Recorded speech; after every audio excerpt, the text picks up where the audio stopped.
কিছুদিন পরেই নবান্ন, যেখানে খুশি মনে নতুন ধান ঘরে তুলে চাষিরা, সেখানেই মন্থার প্রভাবে দুর্যোগের ঘটঘটায় ব্যাপক ক্ষয়ক্ষতির মুখে ধান চাষিরা।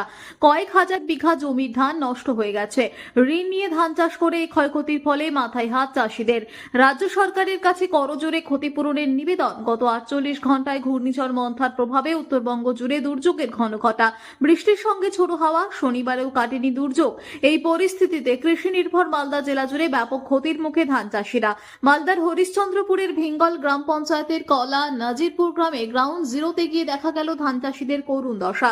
এলাকার মানুষ সম্পূর্ণ কৃষিকাজের উপর নির্ভর। হাজার হাজার বিঘা জমিতে লাগানো হয়েছিল ধান পাকলে আর কিছুদিন পরেই ধান ঘরে তুলতেন চাষিরা। বেশিরভাগ চাষি সুদের ওপর ঋণ নিয়ে ধান চাষ করেছিলেন। এই ধান চাষের উপরে তাদের সারা বছরের উপার্জন নির্ভর করে। কিন্তু 48 ঘন্টার দুর্যোগের ফলে ব্যাপক ক্ষয়ক্ষতি। ক্যামেরার সামনে কার্যত কেঁদে ফেললেন ক্ষতিগ্রস্ত চাষিরা। তাদের দাবি, রাজ্য সরকার যদি ক্ষতিপূরণ না দেয় তবে বাঁচার উপায় থাকবে না। যদিও শুধু এই এলাকা নয়, চাঁচল, শামশির, রতুয়া সহ মালদা জেলা জুড়ে ধান চাষিদের একই পরিস্থিতি। ধান পাকার আগে জমিতে জল জমে যাওয়ায় নষ্ট হয়েছে ধান। এই পরিস্থিতিতে সরকার বা প্রশাসন কি ব্যবস্থা নেয় চাষিদের জন্য, সেই দিকেই তাকিয়ে সকলে। আমরা তো গত দুদিন ঝড় বৃষ্টি হয়েছে, তো গত দুদিন মাঠে বার হতে পারেনি, এত ঝড় বৃষ্টি। আর তার থেকে আজকে রাত্রে যা ঝড় বৃষ্টি হয়েছে গত দুদিনের তুলনায় অনেক বেশি। তো আমরা আজকে মাঠে বেরোলাম। এখানে আমাদের খোগরা গ্রামের মাঠ আছে, নাজিরপুর গ্রামের মাঠ আছে, ভিঙ্গল অঞ্চলের অন্তর্গত সব এগুলো। তো আমরা দেখছি মাঠে এসে যে বিঘার বিঘা জমি ধান শুয়ে গেছে। না, আমাদের এলাকাতে কত হাজার হাজার বিঘা হবে, গুণে শেষ করা যাবে না। তো আমাদের খোগরা মাঠে, নাজিরপুর মাঠে বিঘার বিঘা ধান মাঠটাই সব শুয়ে গেছে। তো আমরা শুয়ে গেছে, তো আমরা যখন ভাবছি যে এই ধানগুলো তো এখন হবে না, এই ধানগুলো পরিপূর্ণ অবস্থায় শুয়ে গেলে হয়ে যেত। এখন ধানগুলো ফুটা মুখে শুয়ে গেছে, এবং একের পর এক চাপা পড়ে গেছে, জলে পড়ে গেছে, চেপে গেছে।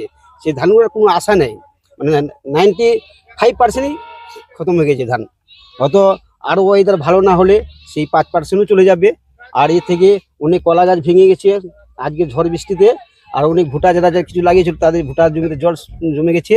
তো আমরা যে এই ধানগুলো যে হয়ে গেছে এই অবস্থা, তো আমরা তো কৃষিকার্যের লোক, আমরা কৃষির উপর নির্ভরশীল।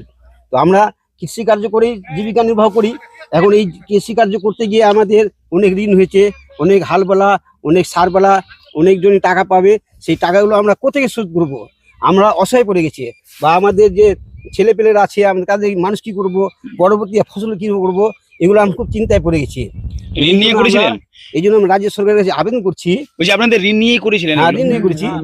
তো আমরা রাজ্য সরকারের কাছে আবেদন করছি যেন আমাদের এই অবস্থা দেখে বা মানে অবস্থাহীন যে হয়ে গেছি তার দিক লক্ষ্য রেখে রাজ্য সরকারের কাছে আমরা আবেদন করছি আমাদের পাশে দাঁড়াক বা আমাদের কোনো সাহায্য করুক। না হলে আমরা পরবর্তী কোনো ক্ষতিগ্রস্ত করতে পারবো না বা সংসার চালাতে পারবো না। আমরা হাত জোর করে অনুরোধ করছি, আমরা রাজ্য সরকারের কাছে আবেদন করছি আমাদের এই অসহায় কৃষকদের দিকে নজর দিক বা আমাদের কোনো সাহায্য করুক। তাছাড়া না হলে আমাদের আত্মহত্যা ছাড়া উপায় না, আমাদের পরবর্তী ফসলগুলো করতে পারবো না। এই বলে আমার মানে রাজ্য সরকারের আবেদন থাকলো। আমার নাম হলো শেখ সলেমান, কোকরা গ্রামের অন্তর্গত, কোকরা গ্রাম বাড়ি, ভিঙ্গল অঞ্চলের অন্তর্গত। গত রাত্রে যে মন্থার প্রভাব, রাত্রেবেলা প্রচুর হাওয়া এবং বৃষ্টির সাথে সাথে খুব আমাদের এখানে ক্ষতি হয়ে গেছে। ধান এখন সব শুয়ে পড়ে গেছে। যে ধান, এই ধান ম্যাচুরিটি হয়নি, আর জলের মধ্যে ডুবে আছে ধান, এই ধান ম্যাচুরিটি হবে না আশা করি। আর প্রচুর ক্ষয়ক্ষতির জন্য আমরা খুব অসহায় পড়েছি। আশেপাশে কলা চাষিরাও খুব দুঃখের মধ্যে এখন ওরা চিন্তায় পড়ে গেছে। কলা ম্যাচুরিটি হয়নি, কলার গাছগুলো সব পড়ে গেছে, একটাও কলা বিক্রি হবে না। আর কলা চাষে প্রচুর খরচও আছে। আমাদের ধান চাষিরা, আমরা সম্পূর্ণ এই এলাকার চাষিরা সব আত্মনির্ভর, এই একমাত্র চাষির উপর আত্মনির্ভর করে আমরা চাষ করি। তাই এই অবস্থায় যদি ধান আমাদের শেষ হয়ে যায়, আমরা কিছু আর কোনো রকমের চলতে পারবো না। অনেকের লেনা হয়ে গেছে, দেনা হয়ে ধান ঋণ করে ধান আমরা চাষ করেছি। এখনো হয়তো চাষবাসের টাকা দিইনি, সার যার দোকানদারের কাছ থেকে নিই তাদের কাছে টাকা ধার পড়ে আছে। আমরা টাকা শোধ করবো কোথায়? নিজের সংসার চালাবো না তাদের টাকা আমরা শোধ করব? এই অবস্থায় আমরা রাজ্য সরকারের কাছে আবেদন করব আমাদের ক্ষতিপূরণের ব্যবস্থা করা হোক। নাহলে আমাদের আর কোনো অবস্থা মানে রাস্তা নেই, শেষ পর্যন্ত হয়তো আত্মহত্যাও করতে হতে পারে। তার জন্য আমরা খুব একদম জোড়ো হাত করে বলে দিয়ে রাজ্য সরকারের কাছে আবেদন করবো যেন আমাদের জন্য সরকারি সহায়তার ব্যবস্থা করা হয়। আমার এখানে 5-6 বিঘা ধান ছিল, 5-6 বিঘার মধ্যে সবকটাই পড়ে গেছে। এখনো ওয়েদার ভালো হয়নি, রাত্রেবেলা কি যে হবে বলা যায় না। যেটুকু আছে সেটুকু হয়তো শেষ হয়ে যেতে পারে। আমরা এখন সম্পূর্ণ একদম বলতে মাইনাস পয়েন্টে এসে হয়তো দাঁড়িয়ে গেছি এমন ওদের। রাত্রেবেলা যে বৃষ্টি হয়েছে একদিক থেকে তো একদম ধান ফেলতে চলে গেছে, ধান যে বাঁচবে সেরকম কোনো অবস্থা নাই তো, মানে ধরতে গেলে 95% সবারই ধান শেষ হয়ে গেছে। হাজার হাজার বিঘা ধান, মানে গুনতি করে শেষ করা যাবে না, পুরো মাঠটাই তো শেষ। আমাদের এলাকাতে যেদিকে খবর পাচ্ছি, ফোনে ফোনে কথা হচ্ছে, সবাই বলছে আমারও ধান পড়ে গেছে। মানে এটা কোন এলাকা এটা? এটা হচ্ছে আপনার হরিশ্চন্দ্রপুর থানার ভিঙ্গল অঞ্চলের, আমরা এটা হচ্ছে খোকড়া মৌজা, নাজিরপুর মৌজা, আমরা চাষিরা সব চাইছি সরকারের কাছে ক্ষতিপূরণের জন্য আবেদন করবো। ক্ষতিপূরণ না দিলে তো আমাদের আর কোনো রাস্তা নাই, বাঁচার রাস্তা নেই। আমরা সংসার বাকি সারা বছর সংসার চালাবো কি করে?